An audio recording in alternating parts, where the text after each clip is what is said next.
Non, il n'y avait pas pénalty de João Neves sur l'action de Vitinha.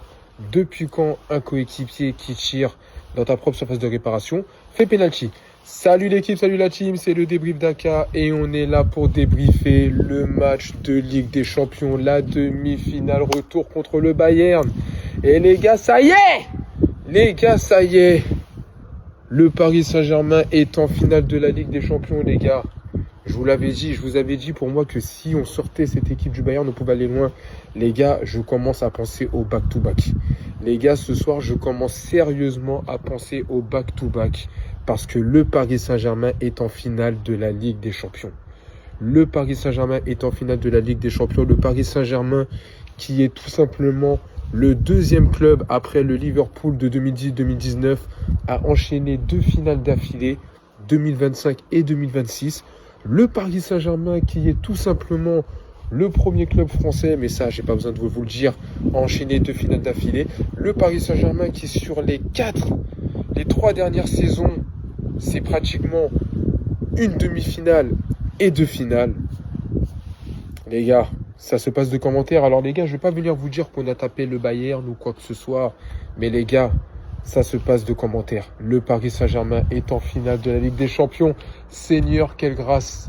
Seigneur, quelle grâce. Pendant que les Parisiens vont partir à Budapest, les Marseillais, eux, vont rester à la commanderie et vont manger leur reste. Les gars, c'est incroyable. Non, mais en tout cas, les gars, sincèrement, il faut parler de ce match de Ligue des Champions parce que c'était un très bon match de Ligue des Champions. Alors oui, je suis d'accord avec vous. On n'a pas assisté au superbe match qu'on a eu au match aller. Au match aller, il y avait du 5-4. C'était un match exceptionnel. Là, on a eu que un partout. On a eu un partout. Et encore pour moi, les gars, sincèrement, j'ai envie de dire que ça fait presque 1-0. Parce que sincèrement, à part la dernière action où effectivement, Harry Kane, il a un ballon dans la surface de réparation. Il met une frappe pleine lucarne. Et là où Safonov ne peut pas aller la chercher, le Bayern Munich n'a rien fait pour moi. Que ce soit Luis Diaz, que ce soit Olise, que ce soit Harry Kane, que ce soit Musiala, que ce soit Kimmich, le Bayern de Munich n'a rien fait. Ils ont tenté des frappes, mais au final, ils ont échoué. Mais les gars, quel bonheur.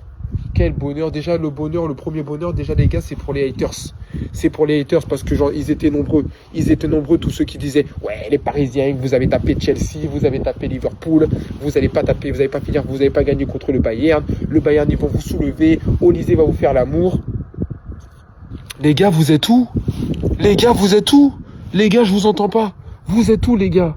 Vous êtes où? Ceux qui disaient qu'on allait se faire soulever contre le Bayern et tout. Non, alors après les gars, on va en parler parce qu'il y aura des faits de jeu. Et moi, je vais vous expliquer un peu ce que c'est le football. Parce que, à mon avis, il y en a certains qui connaissent pas le football. Mais les gars, où est-ce que vous êtes? Où est-ce que vous êtes? Les gars, c'est tout simplement incroyable. Le Paris Saint-Germain a fait un super match. Pourquoi le PSG a fait un super match? Parce que on a montré qu'on était capable d'être résilient. Parce que oui, c'est vrai, le Bayern a dominé ce match. Oui, c'est vrai, le Bayern a créé des occasions. Oui, c'est vrai, le Bayern a plus de fois tiré que le PSG. Mais le Paris Saint-Germain a réussi à faire le dos rond. Et n'oubliez pas, les gars, ça, c'est quelque chose qu'on n'arrivait pas à faire ces dernières années. À part les 2 dernières années, on avait du mal quand on avait une équipe qui nous pressait. On avait une équipe qui commençait à attaquer. On avait l'habitude de se recroqueviller et au bout d'un moment, on craquait. Et là, les gars, je ne sais pas si vous vous rendez compte, mais cette saison de Ligue des Champions est incroyable. Parce que même si on a eu des défaites en phase régulière ou quoi que ce soit, à chaque fois que le Paris Saint-Germain a dû souffrir, le PSG a été capable de souffrir et de s'imposer. On a un peu souffert contre Chelsea, on s'est imposé. On a un peu souffert contre Liverpool, on s'est imposé. On a souffert contre le Bayern, on s'est imposé. On s'est imposé. Et quoi de mieux que Ousmane Ballon d'Or? Dès la 2e minute, c'est simple.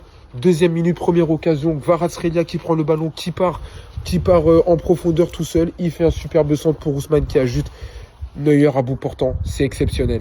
Exceptionnel parce que comme on l'a dit la semaine dernière, Ousmane Dembélé sur sa première action, on se rappelle tous le petit plat du pied qu'il a complètement raté face à Neuer alors qu'à ce moment-là, tu avais la possibilité d'ouvrir le score. Alors les gars, c'est incroyable. Ce soir, c'est incroyable parce que Ousmane Dembélé, il a eu une occasion, il l'a mise au fond. C'est simple, Ousmane Dembélé, ce soir, c'est un tir cadré, un but. C'est tout ce qu'on lui demande. C'est tout ce qu'on lui demande. Un tir cadré, un but. Il a mis le but. Et encore une fois, les gars, comme contre Liverpool l'année dernière, comme contre Arsenal l'année dernière, Ousmane Dembélé montre qu'il est présent dans les grands matchs. Quand on dit Ousmane Ballon d'Or, c'est pas pour rien. La deuxième partie de saison d'Ousmane est exceptionnelle. La deuxième partie de saison de Monsieur Kvaratskhelia est incroyable. Monsieur Kvaratskhelia, les gars, retenez ce prénom. Sincèrement, c'est vraiment dommage que c'est un Géorgien, parce que si c'était pas un Géorgien, moi je vous le dis, je le mettrais top 3 Ballon d'Or. Je le mettrais top 3 Ballon d'Or, parce que le mec est rentré dans l'histoire. Kvaratskhelia, c'est le premier joueur de l'histoire, devant Messi et Ronaldo, à être décisif sur 7 matchs d'affilée en Ligue des Champions à élimination directe. Ça a commencé lors de barrage retour contre Monaco. Ça s'est fini ce soir contre le Bayern de Munich. Contre le Bayern de Munich en retour. Il a été décisif sur tous les matchs. Il a marqué contre Chelsea et fait des passes décisives. Il a marqué contre Liverpool et fait des passes décisives. Et là, il marque contre Bayern Munich et il fait une passe décisive. Il a été décisif sur les 7 derniers matchs en élimination directe. Jamais un joueur dans l'histoire du football n'avait fait ça. Kvaratskhelia, les gars, Khvicha Kvaratskhelia vient de rentrer dans l'histoire du football et dans l'histoire du Paris Saint-Germain. Et les gars, je peux vous le dire que Kvara, on va s'en rappeler longtemps. Je peux vous le dire que maintenant, quand on va me sortir un 11 de légende du PSG, et à l'époque où à gauche on mettait des Neymar, on mettait des Mbappé, je peux vous dire que Kvara, si on remporte une deuxième Ligue des Champions et qui nous fait ce qu'il nous a fait encore ce soir, je peux vous dire que Kvara, les gars, il va rentrer dans mon top. Il va rentrer dans mon top. Parce que Kvara, c'est monstrueux. On a été le chercher l'année dernière à Naples. Quand il est arrivé déjà l'année dernière au PSG, il a porté un élan incroyable. Mais ce qu'il est en train de faire cette saison, c'est incroyable. Mais tous les jours ont été exceptionnels. Tous les joueurs ont été exceptionnels. Mais Kvaratskhelia et Dembélé, franchement, ils ont fait un superbe match. Mais c'est pour ça qu'on va passer directement au débrief P2P. La composition, les gars, j'ai pas besoin de vous le dire. J'ai oublié de faire la composition, mais vous la connaissez. J'ai envie de vous dire composition classique. Safonov dans les cages, Marquinhos, Pacho en charnière centrale, Nuno Mendes à gauche et Warren Zaïre-Emery à droite, puisque Achraf Hakimi, je rappelle, était blessé. Fabian Ruiz, Joao Neves et Vichigot au milieu de terrain pour un milieu de terrain, j'ai envie de te dire, Ligue des Champions, parce que l'année dernière, c'était vraiment le milieu de terrain qui avait assis sa domination en Ligue des Champions, et puis une attaque, Kvaratskhelia, Dembélé, Désiré Doué, comme en finale de Ligue des Champions. Presque tous les joueurs étaient là, il manquait que Hakimi et Donnarumma. Mais on avait largement de quoi compenser. Au niveau du débrief P2P, les gars, Safonov, Matvei Safonov. Les gars, je vous l'ai dit, je sais que Matvei Safonov, il est russe et qu'il se passe des trucs politiquement qui font qu'on n'aime pas les Russes. Mais franchement, je vous le dis, Matvei Safonov, il y a un monde où il peut devenir meilleur gardien. Parce que ce que Safonov nous fait, c'est incroyable. Alors, il n'a pas fait de clean sheet ce soir. Mais encore une fois, comme je vous le dis, pour moi, c'est un clean sheet parce que tous les arrêts qu'il a fait, alors oui, je le dis encore, c'est pas un gardien qui est académique, qui va te faire rêver. Mais c'est un gardien qui est terriblement efficace. Parce que c'est un gardien qui la joue sécure. C'est un gardien qui prend pas de risques. C'est un gardien qui va pas essayer de se jouer plus beau qu'il faut. Quand il doit dégager le ballon du point, il dégage le ballon du point. Quand il doit capter la balle, il capte la balle. Quand il doit faire une sortie aérienne, il fait une sortie aérienne. Quand il doit... Alors oui, effectivement, des fois, il y a des moments où il peut se trouver. Mais il a été terriblement bon. Il a encore été terriblement bon. Il a encore écœuré plus d'un joueur bavarois, que ce soit Diaz, que ce soit Olysée, que ce soit Harry Kane avant son but, que ce soit Musiala, que ce soit même le jeune Lennart Karl ou d'autres personnes, je ne sais plus qui a tiré, ou même je crois Leimer aussi l'a tiré au Pavlovic. Safonov a tout repoussé. Et si ce soir le Paris Saint-Germain est en finale de Ligue des Champions, il faut dire merci à Monsieur Safonov. Oui, je me suis coupé les gars, comme quoi vous voyez, le football est vraiment incroyable. Mais en tout cas, comme je disais, il faut dire merci à Monsieur Safonov. Il faut dire merci à Monsieur Matvei Safonov parce que il a fait un match de titan. La charnière centrale était incroyable. J'ai retrouvé le Marquinhos que je voulais, le Marquinhos combattant, le Marquinhos qui était présent dans la défense pour empêcher des actions. Et que dire de son compère? Que dire de son compère, les gars? Willian Pacho qui est l'homme du match ce soir. Mais les gars, je vous le dis, moi, Willian Pacho, s'il ne fait pas partie du top 10 des ballons d'or à la fin de l'année prochaine, c'est un scandale. Parce qu'on sait tous que cette année, il n'a pas été dans les top 30 du ballon d'or, alors qu'il avait été incroyable. Mais le travail, la saison de Willian Pacho cette année, en Ligue 1, en Coupe de France et en Ligue des Champions, s'il ne finit pas dans le top 10 des ballons d'or, c'est un scandale. Parce que pour moi, aujourd'hui, c'est le meilleur défenseur central du monde. Aujourd'hui, il est exceptionnel. Il a écœuré Harry Kane. Il n'a pas laissé une offensive passer. On peut dire ce qu'on veut. Oui, contre Lorient, il a laissé passer Tozin, je sais pas qui, et tout, ça a marqué un but. il n'a pas laissé Harry Kane passer. Il a toujours été là. Il a même été au charbon. C'est lui qui met une tête sur un ballon, sur un pied haut de Harry Kane qui a une faute. Il a même donné son corps à la science. Il a été incroyable. William Pacho a été incroyable. William Pacho vraiment m'a fait plaisir. Nuno Mendes, ça a été compliqué. Il a commencé très tôt avec un carton jaune. Et un carton jaune qu'il a définitivement, j'ai envie de te dire, un peu limité. Parce qu'après, on a bien vu qu'il se retenait. Il a flirté, les gars, on va pas se mentir. Il a flirté avec le carton rouge, mais il n'a pas eu le carton rouge parce qu'il ne méritait pas le carton rouge. On va commencer à parler tout de suite de la polémique. La polémique, oui, il a fait main. Parce que je me suis coupé. Il a fait main et tout, je sais pas quoi, les gars. Il y a une faute bavaroise avant. Parce que tu vois bien que quand il fait main, il lève la main mais il crie. Donc c'est pas un joueur qui lève une main pour contrer un ballon, il lève la main et il crie. Donc s'il lève la main et il crie, c'est parce qu'il y a contestation. Donc s'il conteste, c'est parce qu'il y avait faute avant. Donc à partir du moment où il y avait faute, même s'il a touché le ballon de la main, il y avait faute. Donc ça ne méritait pas le carton rouge. Point final. Vous pouvez me dire oui mais Nuno Mendes, mais par contre oui je suis d'accord, il a flirté. Il a flirté parce qu'il a été à la limite. Il a été à la limite au niveau défensif et offensivement les gars. Pourtant, j'ai l'habitude, Nuno Mendes, je le redis encore, vous connaissez votre gars, Nuno Mendes, vous connaissez votre gars. Mais encore une fois, j'ai encore une action où, je sais pas, c'est la combien, peut-être la 85e ou quoi que ce soit, il part en profondeur, et normalement, le Nuno Mendes de l'année dernière, il part en profondeur, il fait un dribble, il fait une feinte de frappe, il met un but ou il fait une passe décisive, et là, tu vois un Nuno Mendes qui part en profondeur, mais qui tergiverse avec le ballon et qui du coup perd le ballon. Alors ça fait corner je crois. Mais Nuno Mendes, ça fait quand même 2-3 actions où on arrive à bien le trouver dans la surface de réparation. Avec sa percussion, sa qualité technique, sa qualité de frappe, il est censé faire quelque chose. Et au final, tu vois qu'il perd le ballon. Alors est-ce qu'il est fatigué? Est-ce qu'il se conserve pour la Coupe du Monde? Est-ce qu'il se conserve pour une éventuelle finale de Ligue des Champions? Je sais pas. Mais en tout cas, Nuno Mendes, je trouve un peu... Alors après, je sais qu'il revient de blessure. Mais je trouve un petit peu diminué. Il n'y a pas d'Achraf Hakimi, mais il y a Warren Zaïre-Emery. Et c'est ça, les gars, ce soir, la phrase que j'aurais pu mettre en intro. Il n'y a pas Achraf Hakimi, mais il y a Warren Zaïre-Emery. Mais quel match de titan de Warren Zaïre-Emery, messieurs, dames. Quel match de titan de Warren Zaïre-Emery. C'est incroyable. Il a tout bien fait. Il a conservé Luis Diaz. Je m'attendais tellement pas à ça. Il a mis Luis Diaz dans sa poche. Luis Diaz est passé peut-être que 2 ou 3 fois, mais sinon, il a toujours mis Luis Diaz dans sa poche. Il a fait le boulot face à Alphonso Davies. Alphonso Davies, sur une vitesse pure, il a poussé Alphonso Davies carrément en sortie de but. Il a été incroyable. Très, très, très grand match de Warren Zaïre-Emery. Et les gars, je le dis, Warren Zaïre-Emery, j'espère qu'à la fin de la saison, il mérite son Golden Boy. L'année dernière, c'est Désiré Doué qui a eu le Golden Boy. Je vous le dis, cette année, Warren Zaïre-Emery mérite son Golden Boy. Parce qu'il a très bien joué avec le PSG. Il a fait une saison incroyable. Et quand il a dû suppléer Hakimi, il a fait des matchs à haute intensité. Ligue des Champions, Ligue 1, Coupe de France, il était partout. Donc franchement, Warren Zaïre-Emery mérite le Golden Boy cette année. Et je ne veux pas de numéro 3 ou de numéro 2. Cette année, pour moi, Warren Zaïre-Emery mérite le Golden Boy. C'était incroyable. Le milieu de terrain, c'est pareil. Fabien Ruiz, on avait peur parce qu'on s'est dit, bon, Fabien Ruiz, il revient un peu de blessure. Mais au final, il a fait un très bon match. Et je ne vais pas dire que j'ai retrouvé le Fabien Ruiz de l'année dernière.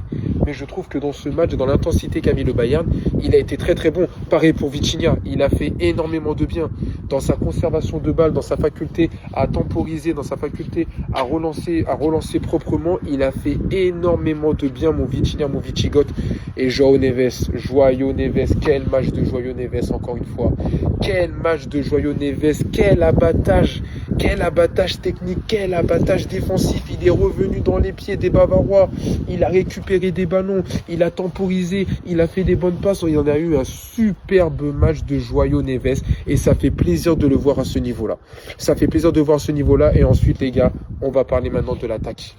Parce que ce soir, les attaquants, ils ont fait le taf. Désiré Doué a été incroyable. Moi, je vous l'avais dit, Désiré Doué blond, c'est Désiré Doué Prime. Désiré Doué Prime. Mais est-ce que vous voulez que je vous reparle du petit geste où il est à la limite? Il est à la limite de la ligne de sortie de but.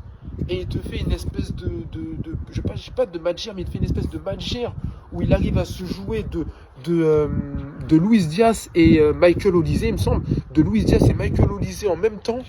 Et il passe magnifiquement. Et ça, ce n'était que la pépite de ce qu'il a fait. Mais ça a été incroyable, que ce soit dans l'accélération, que ce soit dans la technique, que ce soit dans le jeu de dribble. Combien de fois il a fait l'amour au Bavarois, il s'est baladé, que ce soit avec des passements de jambes, des crochets, des extérieurs. Il a été exceptionnel. Il aurait franchement mérité un but. Franchement, Désiré Doué, dans le stade qu'il a vu l'année dernière mettre un doublé en finale de Ligue des Champions, il aurait mérité un but, parce que j'ai encore une action où il se met à dribbler les défenses et qu'ensuite il a cette capacité en fait à déclencher du pied droit ou du pied gauche à une haute intensité, à une vitesse et une puissance.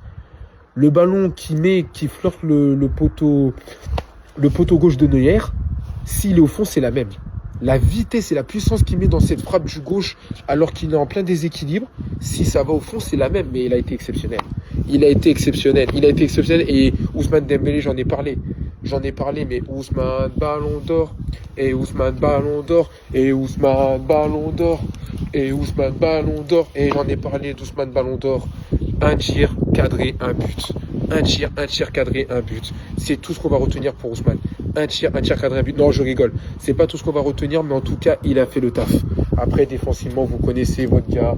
Il revient toujours. Il a un repli défensif incroyable. Il se bagarre. Alors oui, il apparaît un petit peu plus fatigué que des matchs, mais en même temps, c'est normal parce qu'il a tellement donné pour le PSG. Mais au final, encore une fois, les gars, Ousmane Dembélé envoie le PSG en finale de Ligue des Champions.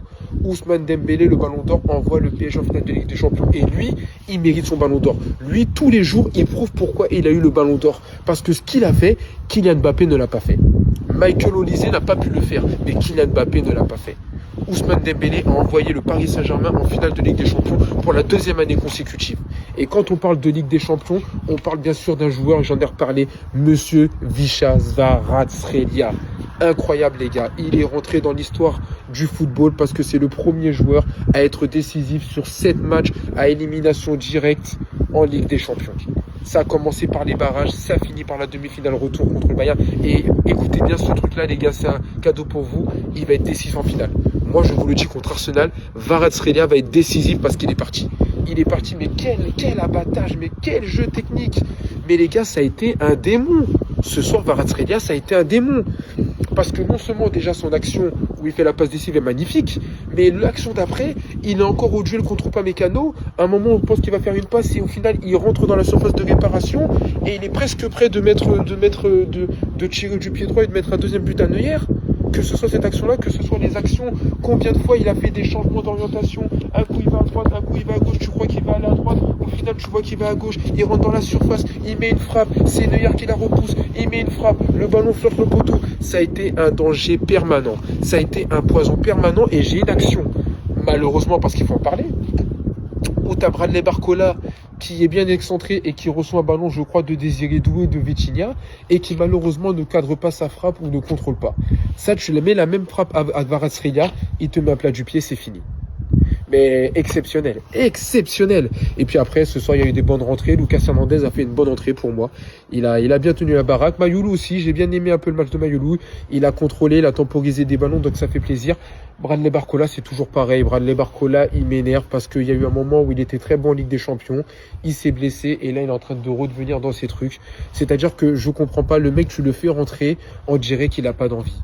Tu le fais rentrer, on dirait qu'il va pas courir, il va pas en repli défensif, il est toujours nonchalant, il traîne la patte comme s'il avait un boulet au pied. Offensivement, on lui donne des caviars et je sais pas, il rate ses contrôles, il fait pas des bonnes choses. Ah, je comprends pas. Tu joues au Paris Saint-Germain, tu joues dans une équipe qui a remporté la Ligue des Champions, tu joues dans une équipe qui va enchaîner sa deuxième victoire, qui va peut-être faire le back-to-back et peut-être remporter une deuxième Ligue des Champions après le Real Madrid qui est le seul club du monde à avoir remporté 2 fois d'affilée la Ligue des Champions. Et quand tu rentres sur un terrain, tu fais pas le taf. T'es fatigué, t'es nonchalant. Moi, Barcola, je ne comprends pas. Et j'en ai marre de parler de Barcola, donc je vais même pas en parler. Et puis après, c'est tout. Il n'y a pas eu de Kanguigny qui est rentré, il n'y a pas de Ramos. Si je crois qu'il y a Beraldo qui est rentré. Il n'a pas été dégueulasse. Il y a eu une action où j'ai cru qu'il allait faire une faute, mais au final, il a mis un coup d'épaule contre Luis Diaz, donc ça t'est à la régulière. Voilà, en tout cas, les gars, le Paris Saint-Germain est en finale de la Ligue des Champions et c'est tout ce qu'on va retenir. Merci les gars pour ceux qui regardent mes débriefs, merci pour ceux qui like, merci pour ceux qui partagent. Prenez soin de vous, prenez soin de vos proches, je le répète, c'est le plus important.